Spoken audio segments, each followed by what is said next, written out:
تبوک وی کا احزاب وی مونږ کړي دی لوزونه. صدیق اکبر رضی الله عنه قصیده د نبی علیه السلام صحبت په آیات ثابت تا ډیرو کتابو لیکلي دي که د صدیق اکبر له صحبت سړی منکر شي کفر ته وځي.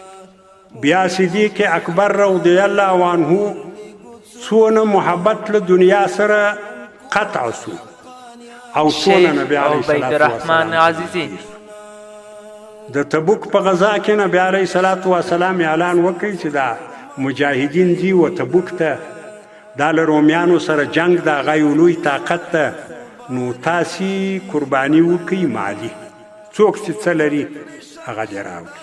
صدیق اکبر رضی الله عنه کور ته ولاړی چې څه په کور کې و هغه یې کړل. نبی علیه السلام کور ته د چای پرېښول د الله او د الله د رسول رضا بل شی نه.